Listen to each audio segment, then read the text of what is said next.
In 1835, a Dane named Soren Kierkegaard was trying to figure out what to do with his life. He had no way of knowing that he would go down in history as the philosopher who inspired existentialism, or that he'd authored 22 books.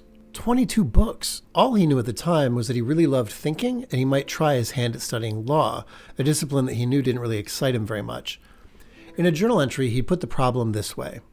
The thing is to understand myself, to see what God really wishes me to do. The thing is to find a truth which is true for me, to find the idea for which I can live and die.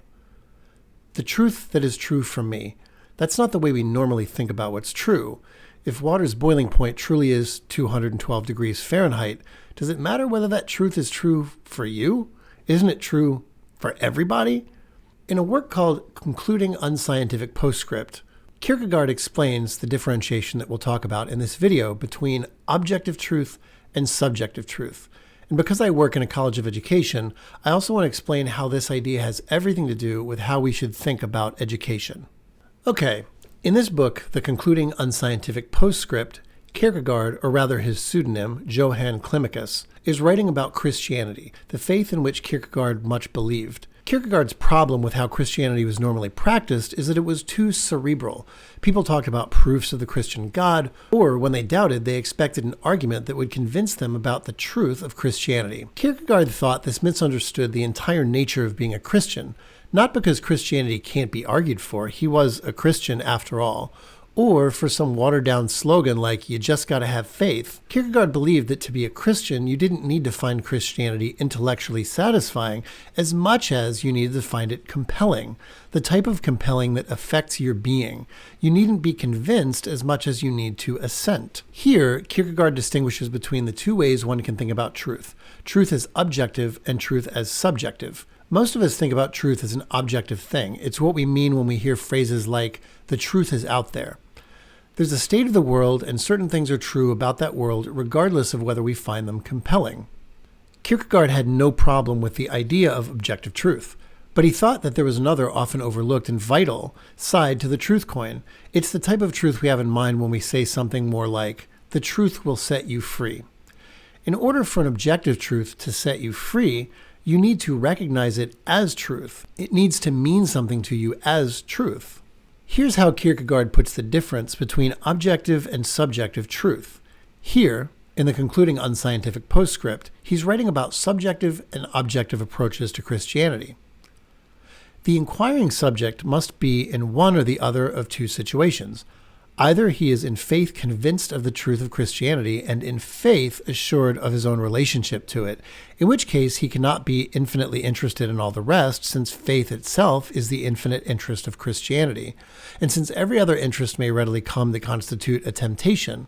Or the inquirer is, on the other hand, not in an attitude of faith, but objectively in an attitude of contemplation, and hence not infinitely interested in the determination of the question.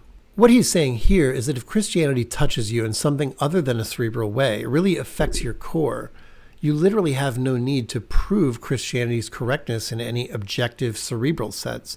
You could do that, of course, but it would be irrelevant. Like if you were offered an airtight intellectual argument that you don't exist, you're not going to accept it because at your very core you believe that you exist enough that proof is kind of beside the point. It's only when Christianity does not affect your core that Kierkegaard thinks a person would need to rely on an intellectual argument. So when we talk about truths, we can talk about them in both ways, even if we too often overlook the importance of that latter piece. There is the objective side of affairs that is true, and what we recognize and believe to be truth, the subjective part. In fact, when you talk about any particular truth, you're likely acknowledging both of these. You're saying that the thing you believe is actually true in the world, regardless of what anyone thinks, but you're also saying that you believe and recognize what you're talking about as the truth. You're probably also implying that the truths that you're bringing up matter for some reason, which is why you're bringing them up.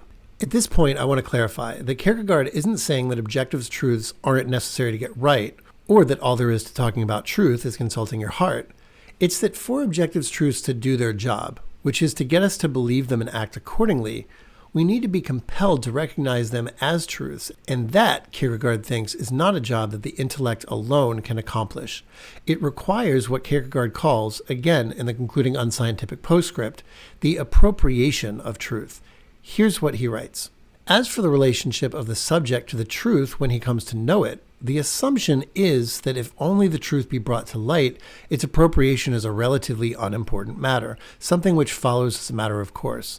And in any case, what happens to the individual is, in the last analysis, a matter of indifference.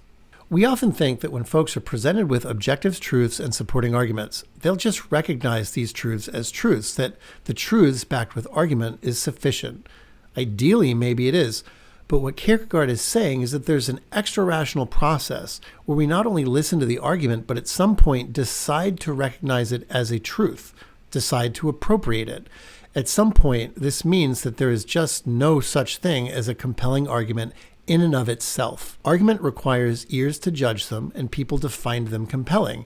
If people don't find the argument compelling, the truth may still be objectively true and the person who rejected it wrong, but the truth will not be believed to be a truth. Here's where I want to get into education. I can come at the difference between objective and subjective truths this way. Back when I was a high school teacher, I taught in a science classroom and we were preparing for statewide standardized tests.